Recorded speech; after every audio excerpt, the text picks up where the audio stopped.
Oke, halo Bomin, selamat datang dalam acara Bominpreneur Talk kali ini ya, episode yang tentunya akan menghadirkan perempuan-perempuan inspiratif setiap rutin gitu ya, untuk bisa menginspirasi perempuan yang ada di luar sana, termasuk saya tentunya, dan juga perempuan-perempuan lainnya tentunya untuk bisa mandiri dan juga kreatif seperti itu. Dan buat para Bomin yang baru pertama kali nonton episode kali ini gitu ya, perlu saya informasikan bahwa Womenpreneur Talk ini merupakan salah satu acara talk show yang menghadirkan perempuan-perempuan inspiratif untuk bisa berbagi, kemudian juga untuk bisa berbagi cerita mereka terkait dengan perjuangan mereka dalam meniti bisnis, kemudian juga meniti karirnya seperti apa, agar juga bisa memberikan motivasi untuk perempuan-perempuan di luar sana agar menjadi perempuan yang inspiratif tentunya ya. Dan tentunya juga untuk Womenpreneur Talk ini kami juga menghadirkan juga ada beberapa konten-konten yang positif sekali terkait dengan lifestyle, dan masih banyak lagi konten-konten dari The Women, tentunya bisa dicek juga di Instagram dan juga di YouTube kami seperti itu. Oke, sebelum itu sebelum kita berbincang-bincang dengan teman bincang kita pada hari ini, saya akan memperkenalkan diri terlebih dahulu. Perkenalkan, saya Risma Devi sebagai MC yang akan memandu acara pada hari ini tentunya ya. Ya, jadi untuk teman bincang kita spesial sekali tentunya perempuan yang inspiratif, perempuan yang akan berbagi cerita terkait dengan tema kita yakni keuangan ya. Jadi penting banget untuk para perempuan di luar sana mengetahui literasi keuangan seperti apa, apalagi ya perempuan yang sudah berkeluarga, perempuan yang belum berkeluarga pun juga sangat penting sekali ya untuk bisa mengetahui keuangan, literasi keuangan, untuk bisa mengatur keuangan, karena ini juga sebagai bagian dari financial freedom. Untuk mencapai semua itu harus pandai-pandai mengatur keuangan seperti itu ya. Baik, sebelum itu ya sudah ada di samping saya sosok perempuan cantik, tapi saya akan memperkenalkan langsung ya. Beliau adalah Kak Yopi Lasini yang merupakan perempuan di balik Lipstick Finance, yang mana Lipstick Finance ini merupakan sebuah page untuk edukasi, finansial, dan juga woman empowerment di Indonesia. Tentunya sebagai pecinta make up ya, Kak Yofi ini merupakan memang suka sekali make up, kecantikan yang berbau beauty seperti itu ya. Jadi untuk bisa memberikan edukasi kepada perempuan-perempuan di luar sana untuk bisa melek literasi keuangan. Tentunya juga Kak Yofi sudah berkecimpung di dunia keuangan sejak tahun 2017 dan juga menyelesaikan pendidikannya di University of California jurusan Administrasi Bisnis. Oke, untuk itu tanpa berlama-lama lagi langsung saja saya sambut. Selamat malam Kak Halo Yofi. Risma, selamat malam. Apa Selamat kabar? malam, cantik banget ya. Baik Kak, kabarnya Kak Yofi gimana kabarnya? Baik juga. Oke, Kak Yofi tadi Tadi lagi di mungkin rumah aku ya Kak ya? ralat sedikit apa yang karir aku sebenarnya udah dari 2007. Oke, Tadi Risma 2007. mention 2017, jadi Oh aku iya iya. aku nggak semuda itu guys, udah tua juga kok sebenarnya. Kelihatan masih muda ya. Thank you, thank you. Berusaha, Oke. berusaha. Terima Iya. kasih ya Kak Yofi sudah menyempatkan untuk hadir bincang-bincang di sini ya tentunya. Nah Kak Yofi, sebelum kita masuk ke topik kita yakni keuangan gitu, dan juga Kak Yofi juga sudah mendirikan platform yakni Lipstick Finance. Boleh diceritakan sedikit nih Kak, untuk Lipstick Finance itu sudah berdiri tahun berapa dan kenapa akhirnya mendirikan Lipstick Finance?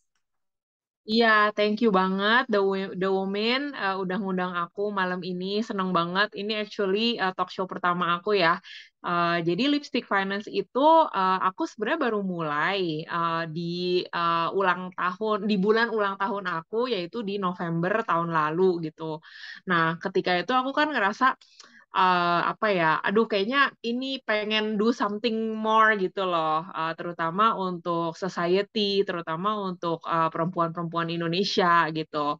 Nah, kalau dari pengalaman aku itu kalau ngobrol-ngobrol sama teman-teman ataupun apa namanya dengar cerita-cerita orang-orang itu kelihatannya banyak perempuan terutama yang belum mempunyai financial literacy yang cukup gitu. Dan ini quite surprising ya untuk aku gitu. Bahkan untuk perempuan-perempuan yang sudah sekolahnya tinggi gitu, S1, S2, tapi nggak apa namanya nggak kuliah di mata finance, Nah, mereka jadi nggak ngerti gitu, bahkan kayak as simple as pertanyaan seperti reksadana itu apa ya gitu. Gimana sih apa caranya beli beli reksadana, invest apa nih gitu yang aman gitu.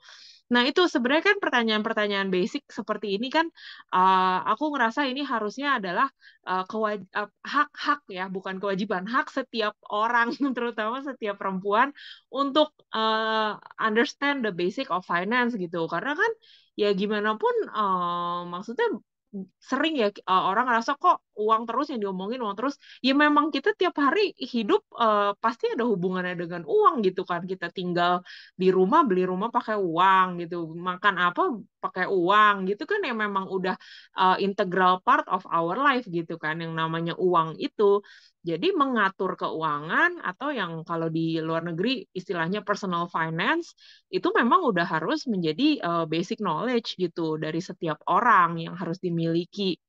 Nah, ini aku rasa penting sekali, apalagi aku ngelihat banyak kejadian di Indonesia itu apa namanya penipuan-penipuan yang disebabkan karena ketidak memadainya gitu ya edukasi finansial di masyarakat kita gitu sih. Jadi aku ngerasa oh, oke, why don't I share apa yang pengetahuan yang aku punya gitu. Aku nggak claim to be an expert ya gitu. Tentu saja aku sendiri juga punya banyak kekurangan dan masih harus banyak belajar gitu. Cuman at least aku berusaha untuk share apa yang aku tahu gitu ya. Yang basic-basic aja dulu, nggak usah yang rumit-rumit gitu kan. Kayak di Lipstick Finance, kamu bisa melihat tips-tips keuangan dan juga at the same time aku kan seperti yang tadi Risno sebutkan aku memang sering suka makeup gitu-gitu ya suka barang-barang lucu-lucu ya biasa cewek ya gitu kan nah itu gimana at the same time juga kita masih bisa menikmati atau enjoy ourselves as women um, kita kan butuh shopping, kita butuh makeup gitu kan ya. Itu aku mengerti banget, aku relate banget gitu. Jadi at the same time masih bisa menikmati hidup kita, enjoy our life gitu, maintain certain lifestyle ataupun achieve certain lifestyle yang ingin dicapai gitu ya dalam kehidupan kita sambil aku sharing pengetahuan-pengetahuan yang aku tahu gitu tentang finance, tentang keuangan. Seperti itu sih Risma mulainya. Oke, menarik banget dimulai pada saat di ulang tahun lalu ya berarti ya Kak Yofi dan memang juga Iya, aku setuju jadi banget sama poin Kak Yofi nggak cuma seumuran Kak Yofi yang belum melek literasi keuangan bahkan di generasi milenial pun itu kayak masih bingung dia tuh punya penghasilan punya gaji tuh bingung mau diapain kadang mereka malah hura-hura dan lain sebagainya dan belum tahu nih investasi yang apa yang tepat gitu malah ya akhirnya nyari yang aman nabung aja gitu padahal sebenarnya ada banyak banget yang bisa dilakukan ya Kak Yofi salah satunya reksadana. bener banget. Iya, jadi aku sering lihat orang ekstrim gitu, either uangnya nggak diapa-apain, ibaratnya ditabung dengan bunga yang sangat rendah, itu kan termakan inflasi ya uangnya. Atau yang sisi ekstrim satunya yaitu langsung pengen jalan cepat kaya, terus ikut investasi yang aneh-aneh seperti binomo dan semacamnya, karena memang nggak ngerti apa yang dibeli gitu. Sayang banget sih gitu kan.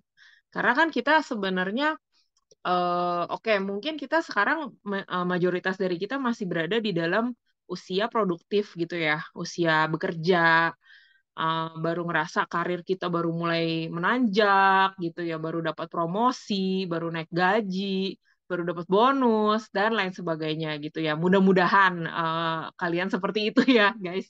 Mudah-mudahan gitu. Ataupun yang baru merintis bisnis sendiri, terus bisnisnya berkembang gitu. Intinya baru mulai ada penghasilan masuk deh seperti itu ya. Nah, itu kadang kita lupa diri gitu. Oh, selama mikirnya selama kita masih usia produktif, masih bisa kerja, ya udahlah, ngapain pusing mikirin apa dana pensiun lah, ya kan? Masih lama, ngapain dipikirin sekarang gitu. Nah, itu Hmm. banyak sih pemikiran seperti itu. Padahal harusnya kita mempunyai kesadaran yang lebih tinggi daripada itu gitu karena kita beneran nggak tahu loh kapan kita bisa terus ini ya bekerja dan menghasilkan quote unquote earn income itu kan earn income kan artinya kita menukarkan waktu dan energi kita untuk mendapatkan gaji gitu kan Nah, sebenarnya kan banyak jenis income lain gitu ya. Selain earn income ini bisa ada passive income, bisa ada investment income, dan lain-lain gitu, dari misalnya dari dividen saham, dari franchise, dari uang sewa properti dan lain-lain lah gitu. Nah, cuman kita sering terlena, terutama yang masih dalam usia bekerja, terima gaji tiap bulan, ya udah hura-hura aja gitu kan. Terus sekarang juga makin di enable lagi dengan banyaknya promo-promo pay later, cicilan-cicilan gitu kan. Bener-bener memang di apa kan, marketing ini memang benar-benar in our face banget supaya kita consume terus-terusan consume gitu kan, non-stop gitu. Nah ini kalau nggak ada nggak ada perencanaan keuangan yang benar, bisa remblong gitu, bahaya banget gitu kan, gitu sih. Bisa ngegas terus gitu ya Kak Yofi ya. Tapi Kak Yofi, selain pentingnya kita memiliki literasi keuangan gitu kan, perempuan memang masih bingung gitu yang gimana caranya mereka mengatur keuangan apalagi dalam rumah tangga. Selain itu juga kan ada permasalahan ya gitu Kak Yofi ya. Selain itu Mm-mm. juga perempuan itu dianggap ya udahlah, perempuan itu nggak usah ngatur keuangan, biar laki-laki aja, sedangkan ada stereotip seperti itu, dan itu juga membuat mental perempuan itu down karena oh, aku kan cuma bisa masak aja gitu, nggak usah lah ngatur keuangan, sehingga mereka nggak belajar lebih detail lagi tentang keuangan itu. Nah, itu gimana sih Kak biar perempuan gitu bisa melek literasi keuangan? Nah, dari Kak Yofi gimana tuh? Iya, eh, menurut aku penting sekali untuk understand your partner ya, terutama sebelum kamu menikah. Make sure lifestyle kamu dan lifestyle dia nggak terlalu jomplang jauh. Terus make sure juga cara kamu dan partner kamu itu melihat keuangan itu seperti apa gitu kan. Karena filosofi setiap orang beda-beda. Mungkin kamu dibesarkan di keluarga yang suka menabung gitu, tapi ternyata partner kamu dibesarkan di keluarga yang lebih konsumtif, nggak ada tabungan, nggak apa-apa gitu. Nah, itu sebaiknya rekonsiliasi dulu sebelum menikah. Dan ada beberapa hal yang sebaiknya dibicarakan juga, seperti nanti gimana nih gitu, apakah kita akan mempunyai tabungan bersama yang digabung, uh, nanti apakah kamu expect aku sebagai, misalnya kamu masih mau bekerja berkarir gitu ya sesudah kamu menikah, nah kamu harus bicarakan dulu ini dengan pasangan kamu, apakah dia expect kamu untuk justru berhenti kerja dan mengurus rumah tangga aja, atau justru dia nggak apa-apa gitu kalau kamu lanjut kerja gitu. Nah ini penting banget ya, karena ini apa ya, sangat-sangat mendasar sih gitu. Dan ini harus disesuaikan juga dengan keinginan kamu. Jangan hanya karena pasangan kamu pengennya kamu jadi ibu rumah tangga aja, padahal kamu dalam hati kamu tahu gitu, deep down kamu orang yang ambisius gitu misalnya. Nah, ini kan artinya kan nanti kamu akan tersiksa sendiri gitu kan. Udah pasti itu. Jadi ya kalau misalnya gitu ya, kamu memang happen to be someone yang emang udah emang udah kepengen jadi ibu rumah tangga aja, dan juga kebetulan partner kamu juga pengennya kamu seperti itu gitu. Nah, itu great ya. That's great gitu kan. Artinya kan mungkin kamu memang ya beruntung gitu ya. Nah, dan tapi kalau misalnya seperti kasus aku cukup ambisius ya bisa dibilang gitu, dan aku tipe orang yang memang ingin berkarir gitu. Dari kecil aku udah tahu aku ingin berkarir gitu. Nah, suami aku sangat mendukung, dia 100% dukung aku ngantor, aku berkarir gitu, dan dia tahu bahwa memang ini penting untuk aku gitu.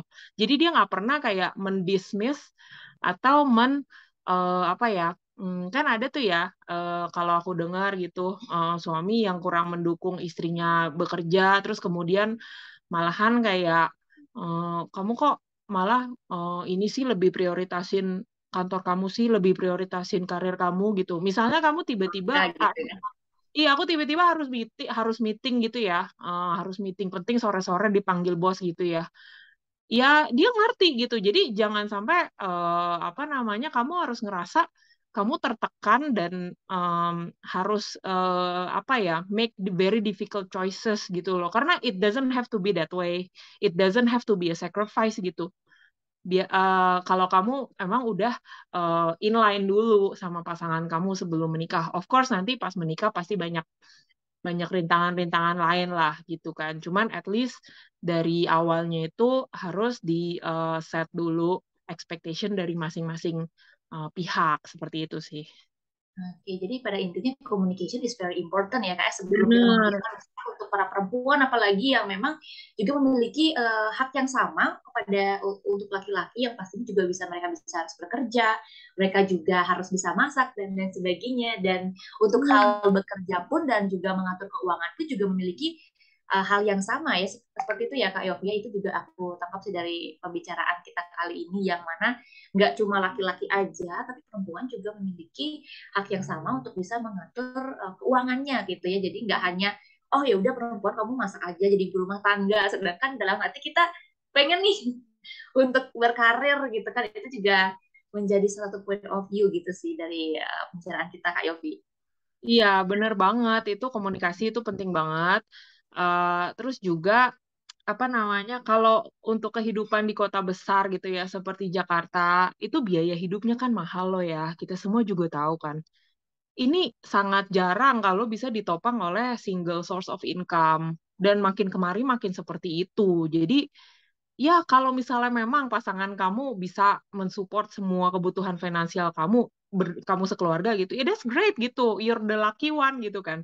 Tapi kalau misalnya nggak bisa, terus udah tahu nggak bisa, tapi hanya karena gengsi dan apa traditional value yang udah outdated, terus merasa perempuan di dapur aja gitu, hanya karena ego yang dan yang tadi apa namanya belief-belief yang udah outdated juga anyway gitu.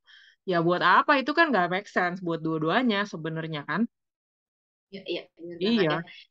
Oke, dalam mengatur keuangan juga nih Kak Yofi, kan dalam rumah tangga tuh kan banyak banget ya kita harus menyisihkan pendapatan kita untuk pengeluaran, untuk anak, untuk biaya susu dan lain sebagainya gitu kak ya.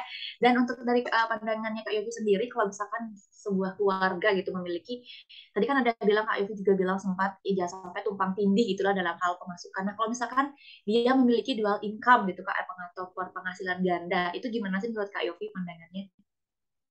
Sorry, maksudnya kalau satu keluarga ini punya dual source of income Ya, gitu. ya dual income dari pandangan Kak Suaminya Yofi. kerja, istrinya kerja gitu. Ya, Oh iya, iya. Jadi again komunikasi ya, either digabungin income-nya, terus juga habis gitu dibagi-bagi untuk pengeluarannya berdasarkan pos-pos pengeluaran, atau memang di manage masing-masing orang, terus juga nanti dibagi tugas juga gitu, which is yang aku lakukan sih sama suami aku yang kedua itu. Jadi kita nggak punya tuh namanya apa tuh join tabungan bersama tuh kita nggak punya. Tapi kita transparan gitu kan terhadap satu sama lain. Dia tahu gitu how much I make and vice versa. And then kita bagi tugas gitu. Jadi dia untuk pos pengeluaran uang sekolah anak, terus dia handle beberapa bills. Nah, terus aku handle beberapa bills gitu. Jadi kita udah bagi tugas. Seperti itu sih so far. oke, jadi sebenarnya lebih lebih bagus dan juga lebih baik kayak dia tuh juga dapat membantu keuangan keluarga kan, juga kalau misalkan ada dual income dalam sebuah keluarga yang mana bisa membantu misalkan nih yang cewek untuk urusan rumah masak memasak itu bisa dibantu untuk pengeluarannya dan lain sebagainya. Tapi kan kalau dari teman-teman saya nih kak, ya kan misalkan yang sudah berkeluarga gitu, tapi memang mereka kayak ada nih ketimpang tindihan gitu, yang cowok merasa kayak ih kok kamu lebih banyak ya, dan malah aku lebih sedikit, udah kamu aja deh yang lebih banyak ngeluarin itu. Nah itu gimana tuh kak Yofi untuk hal-hal yang seperti itu? Oh iya iya. Memang sensitif ya kalau gitu kadang-kadang yang laki-lakinya merasa insecure gitu. eh Ya gimana ya? Sebenarnya sih selama dua-duanya nggak ada masalah gitu bahwa misalnya istrinya eh, penghasilannya lebih besar daripada suaminya, nggak ada masalah ya. Mestinya sih dia malah bangga gitu ya punya istri yang bisa make so much money gitu kan. Nah, ya aku sih nggak ngerasa itu sebagai masalah ya gitu selama dua-duanya oke. Heeh. Berarti tergantung mereka berdua komunikasinya ya kali ya Kak Yofi ya. Jadi kan ada juga beberapa keluarga yang sampai pecah belah gitu ya karena memang urusan ekonomi. Ada yang memang yang suaminya Iya. berpenghasilan rendah, yang perempuannya berpenghasilan lebih tinggi seperti itu. Oke, Kak Yofi, kita masih berbicara terkait dengan keuangan tentunya ya. Dan juga aku sempat baca nih Kak, menurut beberapa artikel gitu kan, kalau misalkan para generasi milenial ataupun para perempuan-perempuan di luar sana gitu, memang dia ingin mencapai sebuah financial freedom dengan cara pintar-pintar mengatur keuangan seperti itu. Nah, tips dari Kak Yofi nih untuk bisa kita sebagai perempuan yang udah berumah tangga, seperti tadi juga udah dijelaskan oleh Kak Yofi gitu kan, komunikasi itu penting untuk bisa kita mengatur keuangan di dalam rumah tangga seperti itu. Nah, untuk tipsnya sendiri mungkin bisa dibagikan juga nih kepada women yang ada di rumah, Kak Yofi. Iya.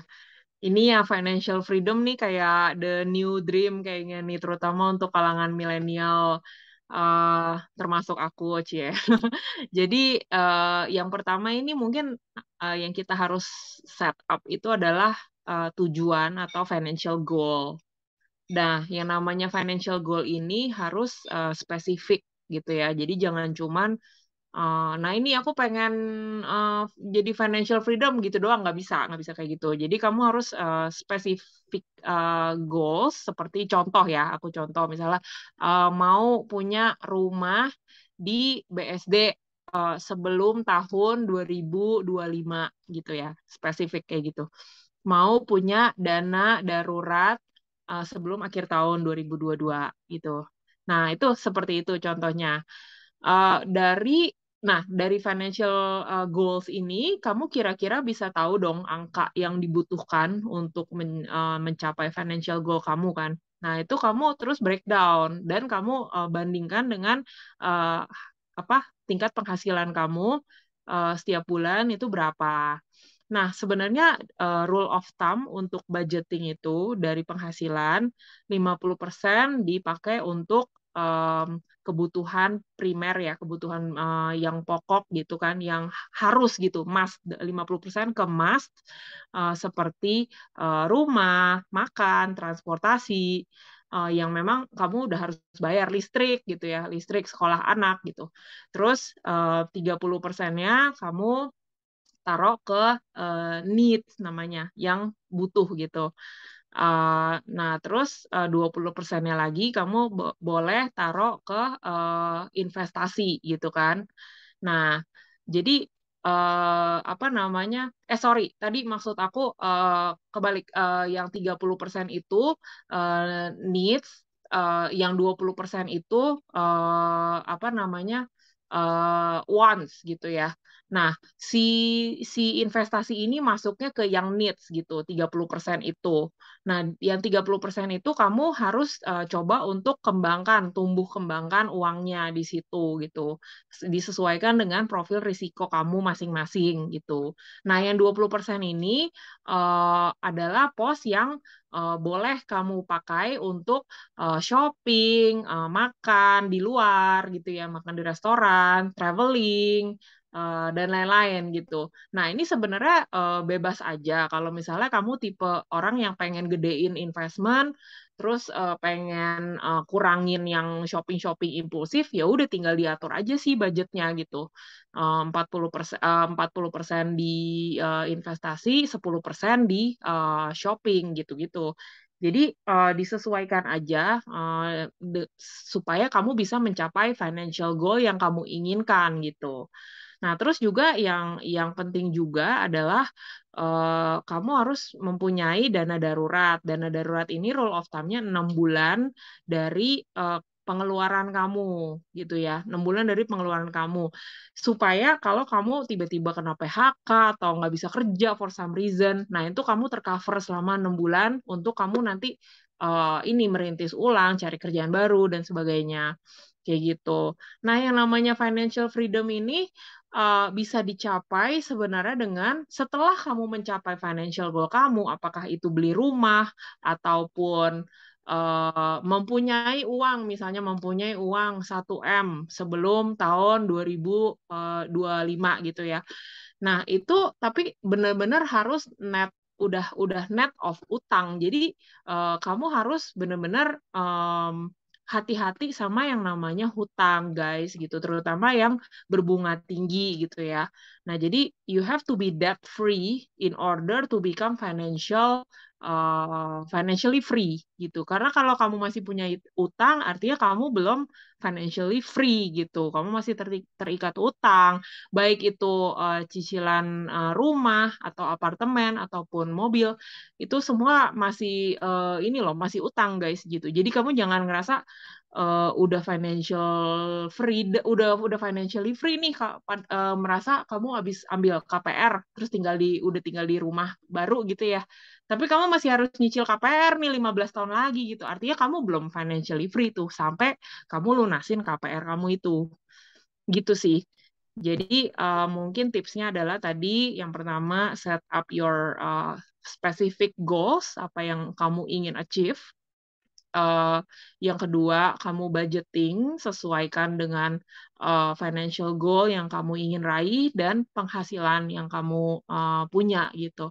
Nah, caranya itu kan dengan kamu pikirin cara untuk ningkatin penghasilan kamu kan.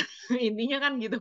You increase your wealth, you increase your income power, you reduce your spending atau your expenses gitu kan. Aku sih sebenarnya nggak advice untuk orang jadi super frugal living alias pelit gitu ya, in order to achieve financial freedom.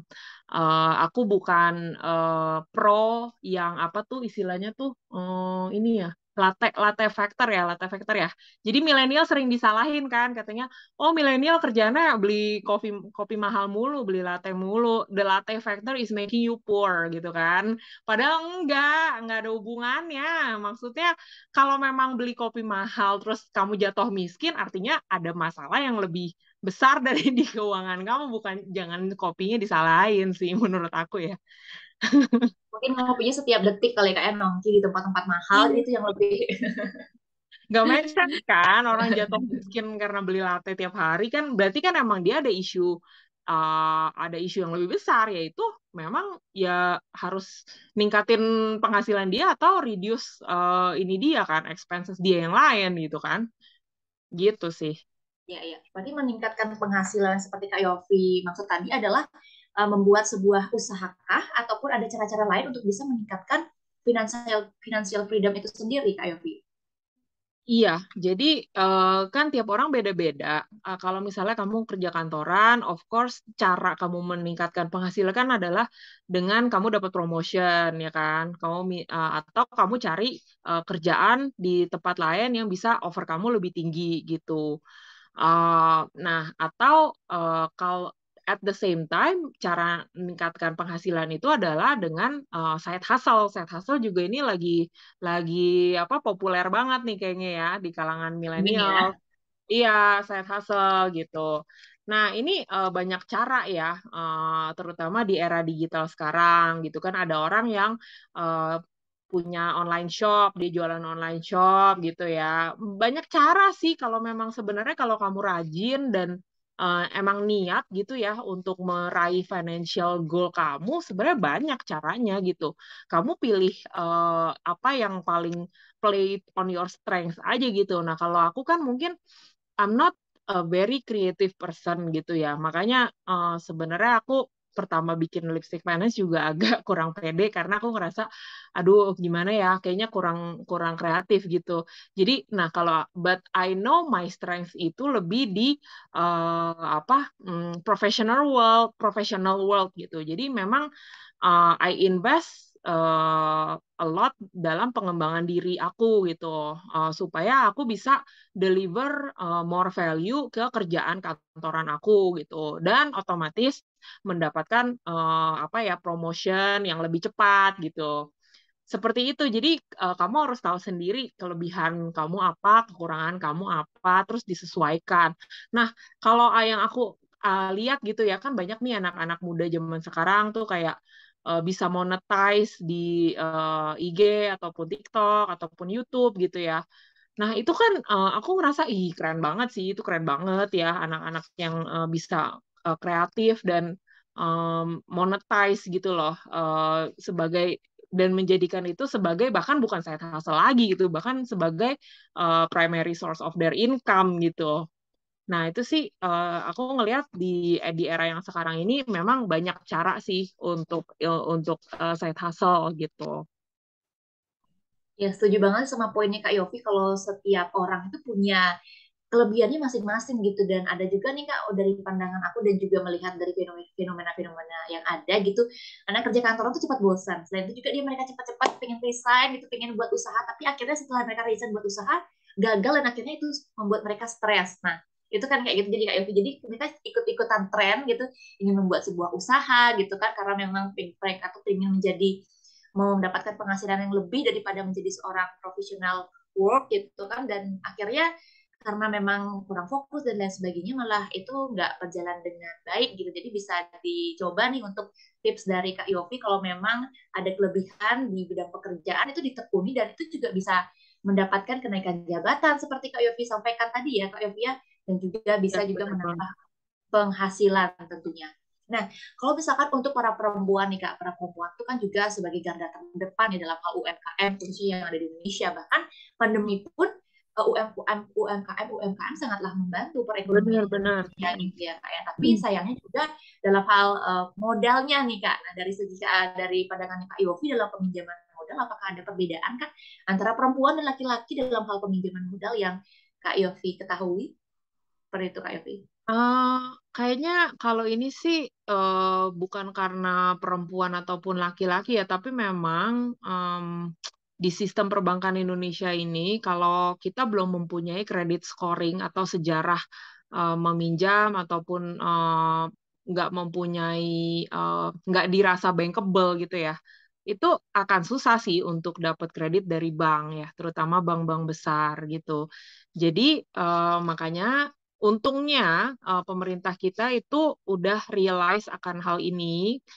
Jadi dia pengen bikin financial inclusivity gitu dengan cara misalnya contoh BRI microloans itu bisa reach out ke apa namanya yang informal informal bisnis di daerah-daerah yang belum dijangkau oleh bank-bank besar gitu atau seperti BTPN syariah ya itu mereka bagus sih untuk empower ibu-ibu gitu ya grup ibu-ibu UMKM yang bikin kerajinan tangan dan bisnis-bisnis kecil.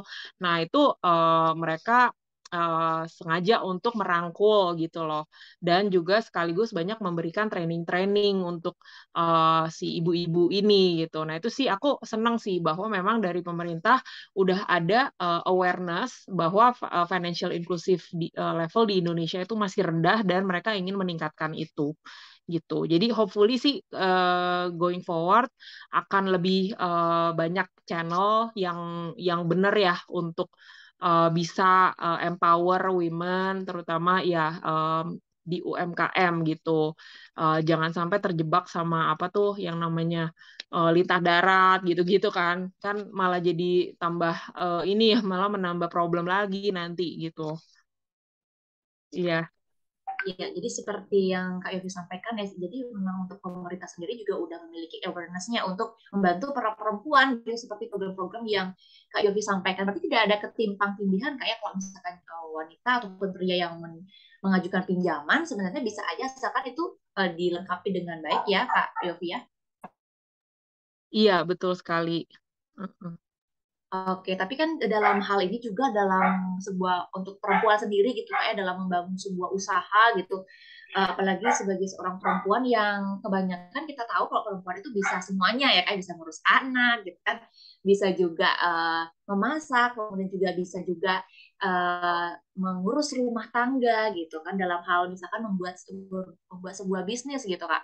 Nah, dari Kak Yofi ada nggak sih mungkin motivasi-motivasi gitu untuk para perempuan yang dalam hal ini oh, aku pengen buat bisnis tapi masih ragu down gitu karena memang dari segi lingkungannya kah ataupun dari segi takut kalau misalkan rumah tangganya nggak keurus karena bisnis itu kan banyak ya kak ya lini-lininya kita harus pemasaran juga harus dikencangin keuangan dan lain sebagainya gitu. Nah dari Kak Yofi kalau misalkan dari para women gitu ya yang ingin membuat usaha gitu biar maju gitu kan ataupun nggak down gitu dengan adanya banyaknya kewajiban itu gimana sih Kak Yofi dari Kak Yofi sendiri pandangannya?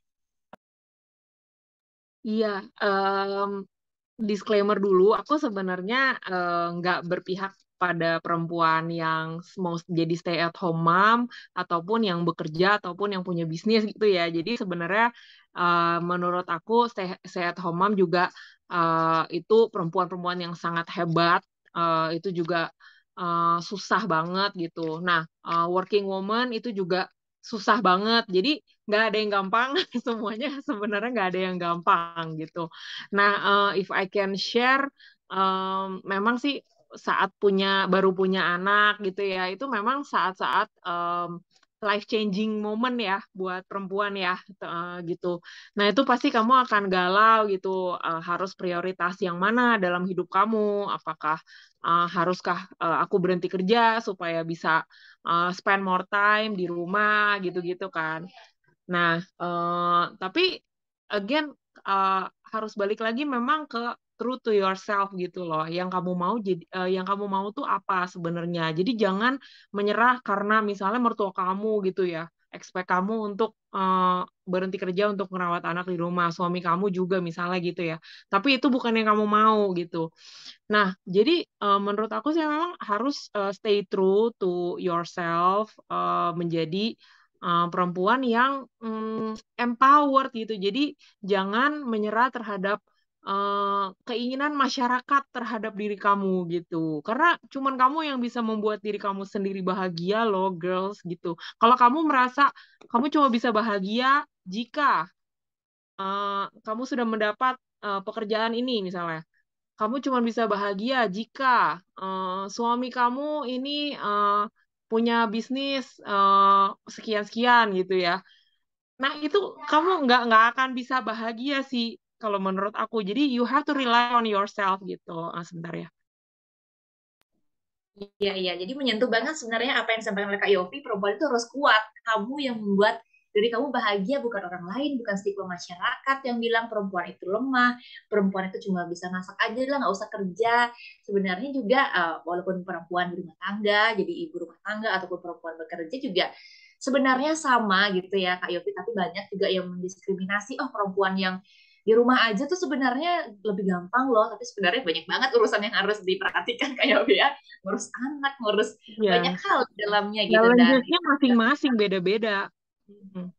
iya, iya benar-benar. Dan juga pada saat itu pula perempuan juga pinter-pinter untuk mengatur keuangan. Oh ya gimana nih pemasukan dari suami harus kita atur dengan baik supaya cukup tuh selama sebulannya, ataupun pengeluaran-pengeluaran yang seperti apa begitu ya Kak Yovia, dan sama-sama memiliki peran yang sangat penting. Kadang itu didiskriminasi dan itu menurut aku sedih banget sih kalau misalkan ibu rumah tangga gitu ya yang cuma nggak bekerja dalam artian gitu dan mengurus rumah tangga, itu juga sangat berat sekali. Dan itu juga semoga para women dengan mendengar motivasi dari Kak Yofi dan kamulah yang bisa membuat diri bahagia gitu, bisa tersentuh gitu ya untuk selalu semangat dan juga kuat dalam menghadapi situasi apapun seperti itu.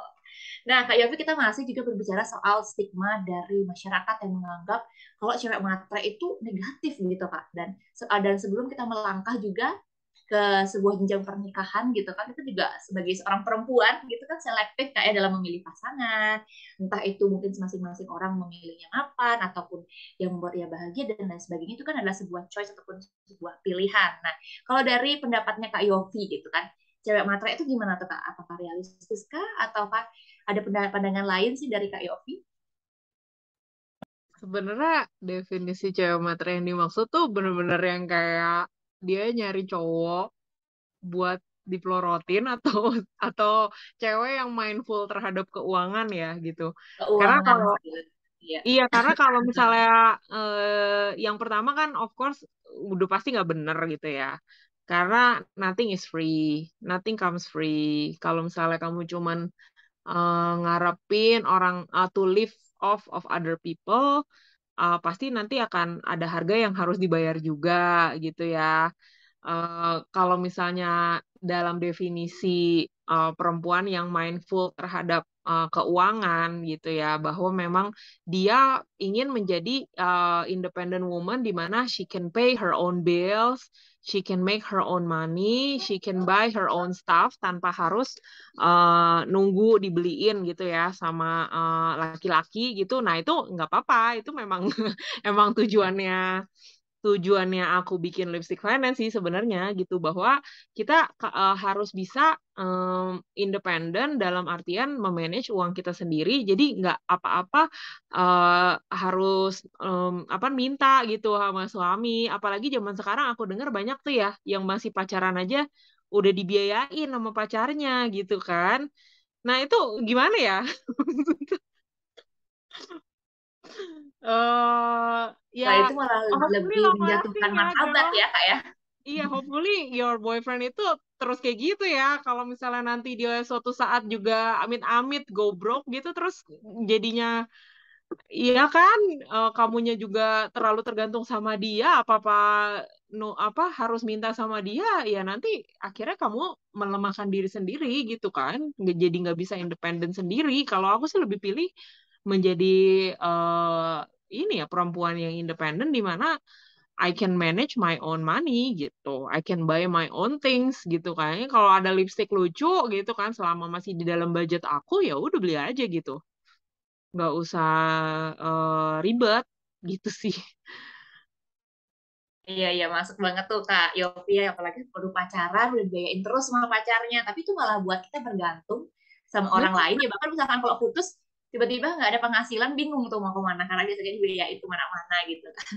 Nah, Iya. dalam ya benar banget. Kemudian juga untuk jika mempertimbangkan realitas keadaan ekonomi yang dinamis gitu Kak. Maksudnya dalam artian, oh ya kalau misalkan cewek itu berorientasi pada uang gitu kan. Nah, itu pandangannya Kak Yofi gimana sih kalau untuk perempuan yang memang orientasinya uang, terus money oriented gitu. Itu gimana tuh Kak Yofi? Iya, iya. Maksudnya jangan sampai kita eh, tergila-gila sama uang dalam artian menghalalkan segala cara untuk uang, ya itu nggak benar gitu ya. Cuman kalau alangkah baiknya kalau awareness kita terhadap uang itu ditingkatkan, karena yang aku lihat ini memang masih rendah banget loh gitu. Eh, karena ketidaktahuan ini, aset-aset apa aja yang termasuk aman gitu contohnya ya, karena orang nggak ngerti jadi akhirnya ya udah, aduh udahlah gue nabung biasa aja lah gitu kan, kayak yang dapat bunganya kecil gitu, lebih rendah dari inflasi, padahal kan bisa tuh uangnya ditaruh di reksadana pasar uang yang bunganya di atas deposito misalnya gitu ya, atau kalau misalnya memang profil resikonya lebih tinggi bisa kan dia invest di reksadana saham ataupun saham gitu. Jadi karena awareness keuangan ini masih sangat rendah, jadi aku ngerasa sih secara ini ya, as a society itu Indonesian women memang harus step up gitu loh. Karena mungkin memang ada legacy dari patriarki ya zaman dulu itu kan, zaman dulu nggak, sebenarnya di seluruh dunia gitu, bahkan di Amerika aja kan tahun 1950-an perempuannya nggak ada yang kerja kantoran, semuanya di rumah dan di expect untuk ini kan masak, apa bener-bener apa ya, home apa sih istilahnya tuh, bener-bener taking care of the home aja gitu loh. Nah itu di era di mana memang masih bisa ditopang oleh one source of income gitu. Tapi sekarang kan udah sangat makin langka seperti itu gitu kan. Nah, di Indonesia ini juga fenomena yang tadi saya bilang lagi makin kemarin makin seperti itu juga gitu, bahwa most of us yang di middle income itu perlu dual source of income gitu loh. Dan banyak sekali aku lihat problem-problem rumah tangga itu yang dikarenakan atau disebabkan oleh eh, keuangan sebenarnya gitu.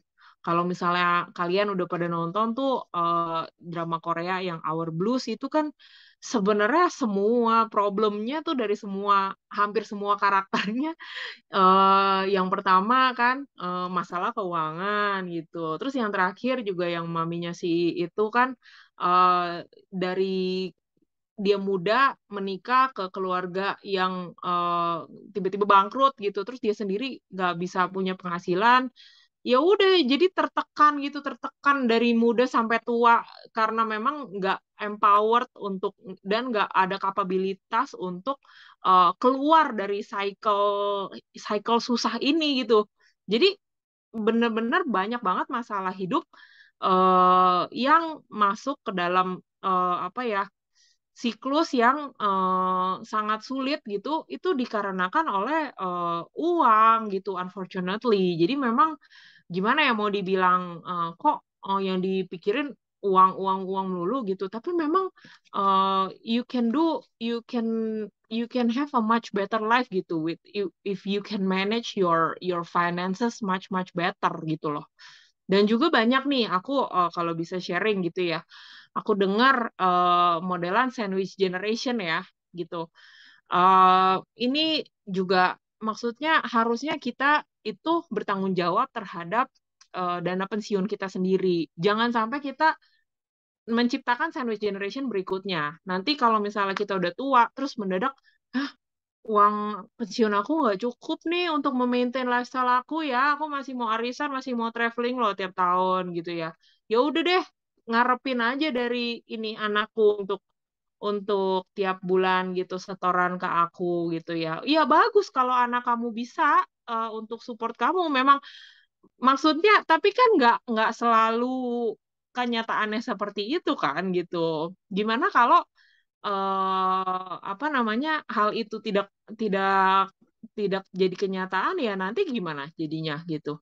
Akhirnya kamu nggak bisa pensiun dengan enak gitu ya karena kamu udah hambur-hamburkan ketika kamu muda gitu kamu nggak cukup nabung untuk usia pensiun kamu gitu kan terus malah jadi membebankan ini ke keturunan kamu gitu itu menurut aku agak nggak fair ya jujur ya gitu tapi memang di masyarakat kita masih banyak kayak gitu memang the apa Eastern value ya kayaknya ada Eastern value seperti itu kalau di Western mah bener-bener udah umur 21 udah di-cut langsung sama parents-nya. Parents-nya nggak mungkin mau bayarin anaknya ya untuk Iya.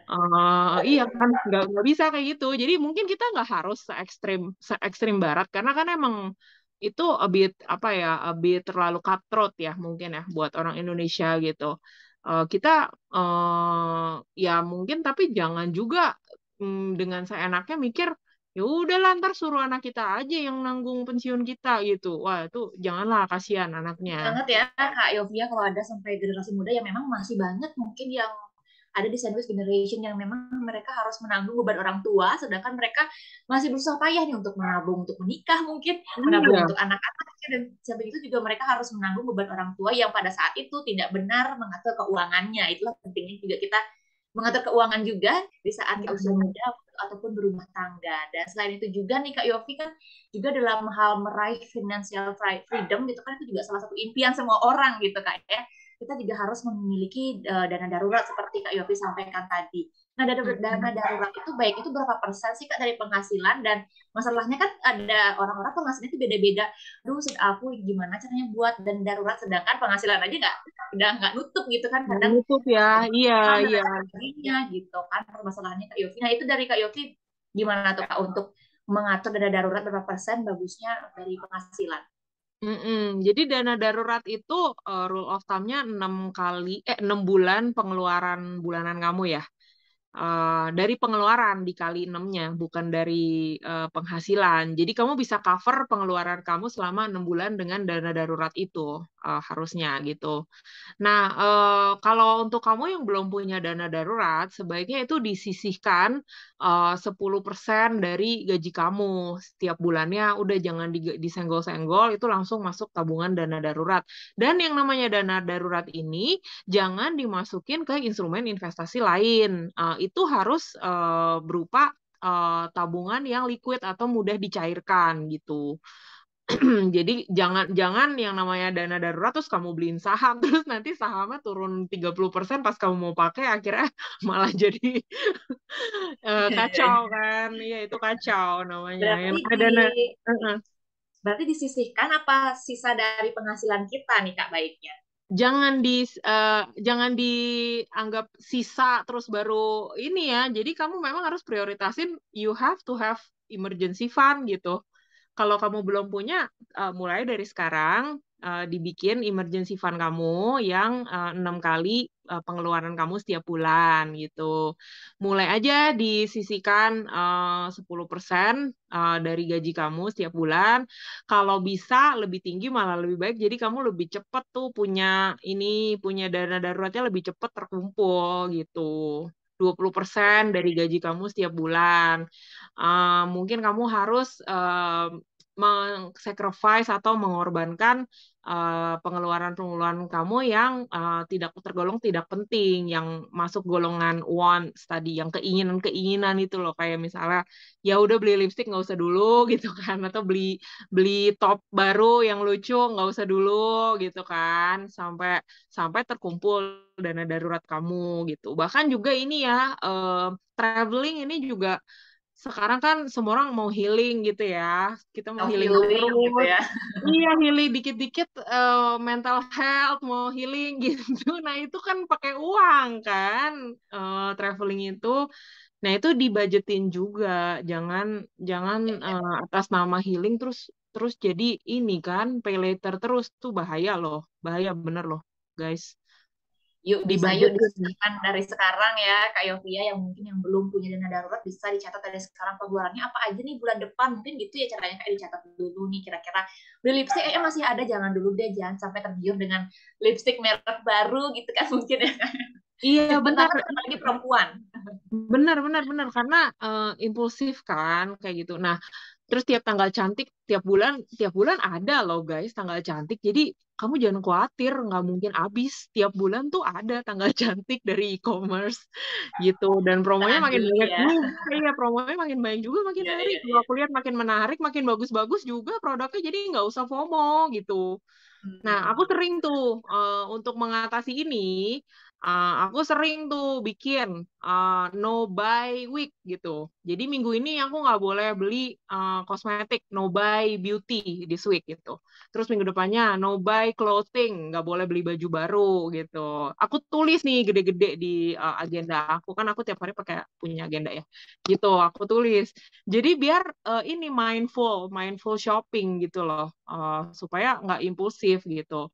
Dan juga mungkin kalau untuk kamu ya, kalau kamu yang udah tergolong shopaholic gitu ya, atau menggunakan retail therapy ini sebagai escape gitu ya. Jadi kan banyak nih kita, termasuk aku guilty juga dulu. Kalau aku bisa sharing, waktu aku belum married, masih usia 20-an gitu ya, waktu tengah awal-awal karir, baru mulai gaji, baru baru punya terima gaji gitu ya. Waduh, langsung tuh aku hambur-hamburin beli semua baju, sampai sampai lemari aku roboh, beneran literally roboh gitu. Saking aku tiap minggu beli baju baru, kan gila, itu udah gila gitu. Jadi udah at a point di mana aku ngerasa ini udah nggak healthy gitu.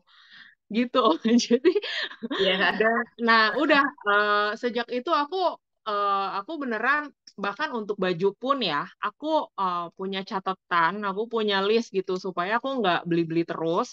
Jadi aku punya catatan untuk merotasi baju aku gitu. Misalnya untuk minggu depan nih Senin, aku bikin gitu ya jadwal gitu. Mau pakai baju apa Senin, Selasa gitu. Tiap tiap hari gitu aku bikin.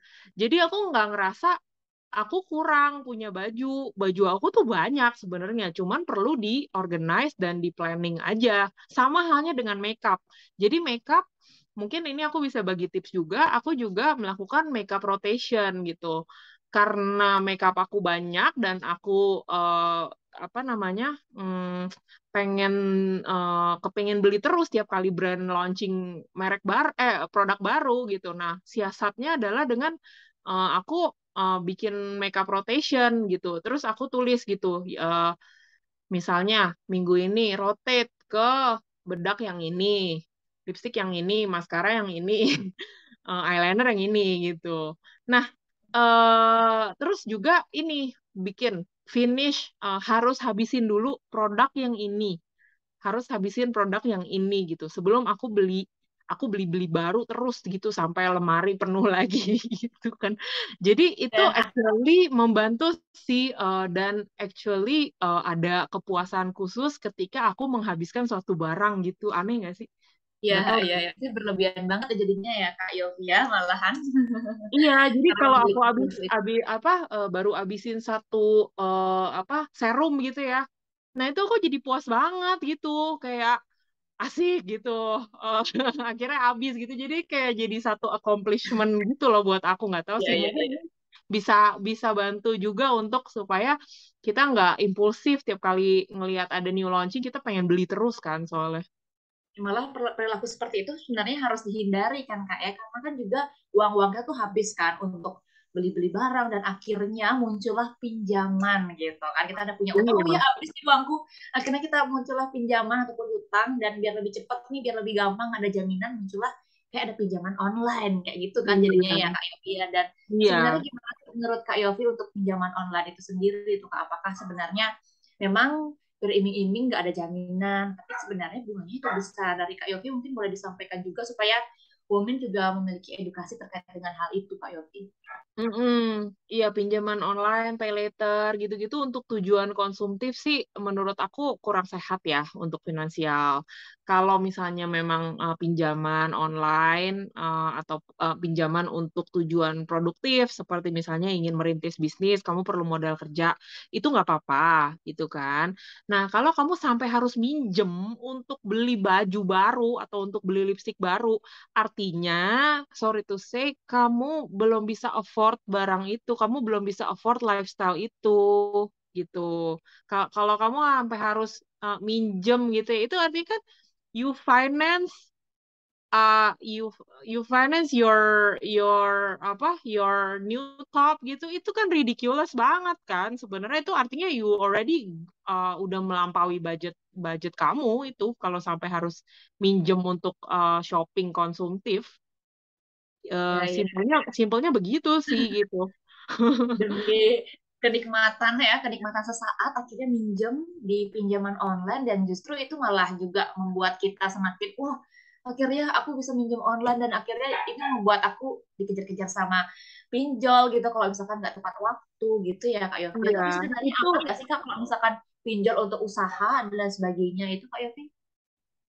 kalau pinjam untuk usaha juga harus dilihat ya juga ya, peminjamnya siapa gitu. Kalau misalnya dari bank-bank yang terpercaya, terus misalnya sekarang kan banyak tuh fintech-fintech yang memang sudah diatur oleh OJK, ternama gitu ya. Jadi ya itu sih sebenarnya fine-fine aja gitu kalau menurut aku. Cuman kalau pinjaman online untuk yang tadi konsumtif itu nanti akan makin menjauhkan kamu dari yang namanya financial freedom, guys. Itu akan makin jauh karena kamu akan jadi terbiasa ngutang, terbiasa ngutang aja untuk finance your lifestyle gitu. Padahal artinya kalau ya itu tadi, artinya kamu belum bisa afford that kind of lifestyle gitu. Jadi caranya either kamu turunin lifestyle kamu, pengeluaran kamu, atau you increase your income untuk afford that kind of lifestyle. Seperti itu. Iya, bener banget tuh Kak Yofi. Jangan sampai pinjaman online membuat kamu makin pusing. Terus karena memang kenikmatan semata itu memang tidak bagus tuh ya para Iya, perempuan-perempuan itu di aku sini. pernah baca dia ini loh, dia ngasih kita dopamin sesaat gitu loh. Jadi kan kita ada chemical ya di otak kita itu kalau kita habis belanja itu tuh makanya disebut retail therapy karena memang benar otak kita itu jadi menghasilkan happy hormone namanya dopamin habis kita belanja. Tapi habis gitu udah sesaat doang. Nah besoknya lihat mau belanja lagi kan, jadi kayak nggak habis-habis. Ini sama dengan fenomena Iya, social media scrolling itu menghasilkan dopamin yang sama. kecanduan ya. Tapi nggak ada habisnya, nggak ada habisnya itu. Jadi kita Sampai memang malam harus, iya, nggak ada, kerjaannya nggak kelar-kelar gara-gara nggak scrolling-scrolling kelar-kelar itu ya, sih karena Kak ini ya. yang ada procrastinating, kerjaan nggak kelar, terus itu Ya, tuh ya. nggak ada habisnya itu. Jadi akan jadi kebiasaan kamu untuk minjem-minjem, terus bola salju gitu. Terus yang aku miris itu denger orang pinjem ke temennya gitu ya. Terus dia jadi lebih galak daripada daripada orang yang dia pinjemin gitu. Kalau temennya nagih balik pinjamannya, terus dia jadi galak, terus malah jadi kayak mengatasnamakan pertemanannya itu, terus jadi sakit hati gitu ya. Itu udah kacau banget sih kalau menurut aku kayak gitu. Itu bukan Kak teman, Yofi. guys. Kalau kamu punya teman kayak gitu, itu bukan teman namanya. Jahat itu. Lebih galak ya, yang dia Iya, minjem sama kita, dia yang lebih galak dari kita kan, maksudnya dia makanya. makasih gitu kan kita pinjemin uang gitu kan. Kak Yofi, sayang banget nih udah sejam ternyata kita ngobrol-ngobrol, nggak Iya, kerasa ya. nggak berasa. Nggak kerasa ya Kak ya, mulai dari pentingnya literasi keuangan tadi, kemudian juga tips untuk mencapai financial freedom seperti yang Kak sampaikan, itu bagaimana juga kamu bisa menentukan goals kamu ya women's dimanapun kamu berada, dan juga para perempuan itu juga memiliki hak yang sama kepada semua orang gitu. Jangan sampai kamu bersedih gitu ataupun kamu merasa oh perempuan itu lemah gitu kan, sebenarnya perempuan itu sama aja kuatnya, dan kamu bisa menunjukkan kemampuan diri kamu dalam hal keuangan.